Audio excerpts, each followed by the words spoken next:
I've been preaching here for years that homemade baby food is easy and better for your baby, but you do need to have these life hacks under your belt. First is prepping ahead, batch cooking, but you need to be strategic about this. Definitely use ice cube trays for storing your leftover food. You give yourself a favor by freezing them in small portions. You can use this for purees, you can use this for pureed poultry meats. When you want to freeze like bigger portions, get yourself containers, freezer safe containers, glass containers better, that will fit your bottle warmer. That was so convenient. I would batch cook a ton of baby purees. I do not use microwave, which you could if you're okay with that, and I will link my bottle warmer and the containers I use down below. Shop through my affiliate links to support my channel. You can also become a member here. You can also give me super thanks. Sometimes we don't have time to cook everything up, but we bought this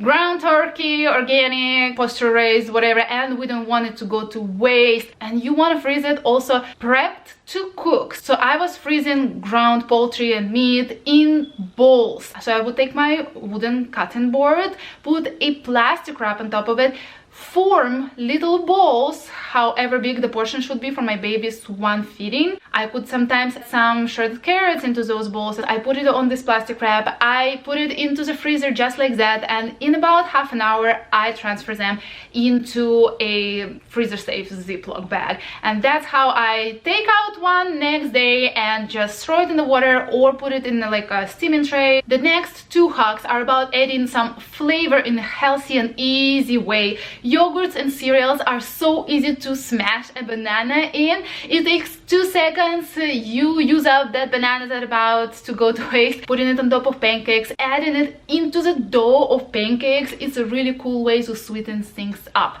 Another thing with adding something to especially baby purees is breast milk or formula. This will really help your baby to be easily weaned into eating solids, because they will feel that familiar taste, and formula and breast milk are kind of sweet too. So if you're giving them some kind of broccoli to start, they aren't very flavorful, add breast milk, add formula. Another homemade baby food hack more and more people turn to is reusable baby pouches. Pouches are so convenient on the go, but this plastic that we're using and just the cost of it and what is in the pouches, everything makes you try using those purees that you make and put them in some of those reusable pouches you can get on Amazon. Again, I will link a ton of stuff I like to use in the description below. Give it to your baby to self-feed, especially great for traveling. You can also freeze them. Another life hack I want to share, something that will decrease your mental load and save your sanity. If you still don't know about Love Every, it's the time to get into it. I recently became an affiliate with Love Every. We love the box they sent us,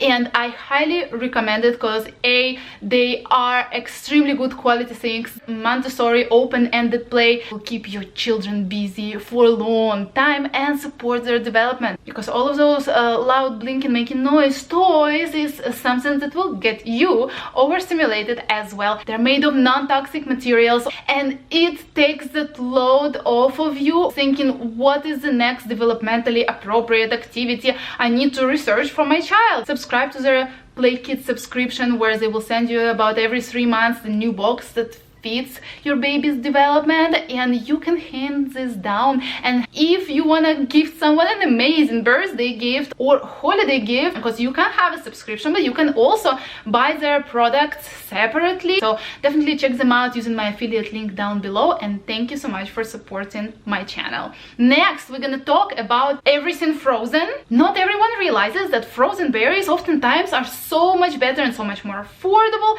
than fresh berries. Talk about the cost of fresh berries. We go to Costco, we get frozen berries including cherries, even in the summers there, because you can find organic and you can find wild. They pick these berries and fruit in the peak of their ripeness, and then they freeze them like that. It's much cheaper and it saves all the nutrients in them. Obviously it's a different taste and a different texture, but for the baby that's exactly what you need. You can keep those berries in the freezer forever almost and they won't go bad, because oh my god, throwing expensive berries is the worst thing. Then you can cool your baby's food down with frozen berries. Easiest, fastest way to do that. You can also use butter and yogurt, so that's another hack.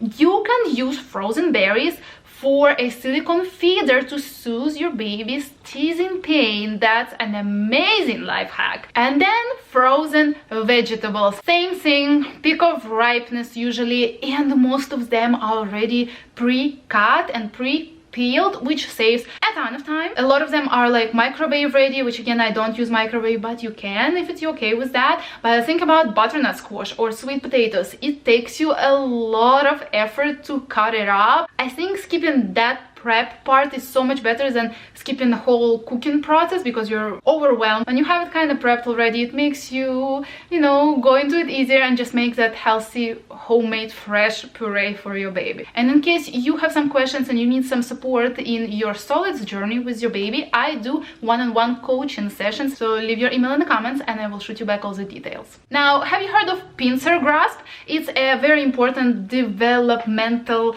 thing they need to learn. You can also help your child by spreading some grains or peas or anything small in their table in front of them and just letting them eat it with their hands, because pincer grasp is pretty much these two fingers where they're gonna just try to pick up little pieces and put it in their mouth. It's very good for their brain development, but it's also keeping them entertained. Of course, supervise them, of course, give them something that is not hard but soft. Now, a little bit on hiding veggies hack. So both of my kids love smoothies. They love them from when they were babies, and smoothies are the best way to hide greens. Yes, put that spinach in there. By the way, spinach, you better buy frozen spinach. Again, doesn't go bad.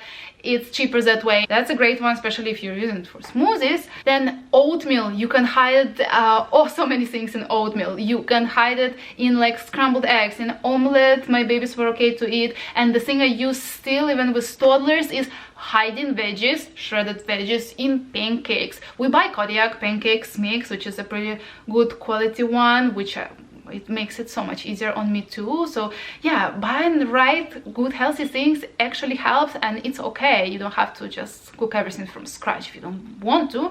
So I shred like yellow squash or like zucchini or even apples in there, broccoli, like anything. And you can smash the banana on top of it. You can add banana inside. Then I wanted to touch on snacks. Those can be seriously expensive in the stores, and besides that, it just gets you hooked on them. And not just because they have some bad ingredients that can actually get your baby's brain hooked and wanting more, but also it's so easy and convenient that you just give in, and your baby just might end up eating a ton of them. Just don't even start getting into these snacks unless you're traveling, you know, or something. Don't keep that stuff like a staple at home. You can make your own yogurt drops. You can literally freeze some healthy yogurt that is mixed with like maple syrup. Like, it's so easy. But also something that I absolutely love is freeze-dried fruits. I mean, it was a savior with my first in the car seat. They have a variety of different freeze-dried fruits, from apples, strawberries, and mangoes, and they are fine and okay and safe for smaller babies, starting from whenever they start solids. Also, what I love to do, I actually still do, I always have something on my plate that I can give to them, and if it's a baby, I can smash with a fork and give to them, because they're always more likely to eat from your plate. So here you go, and I hope this helps, and here is the video I will see you next in.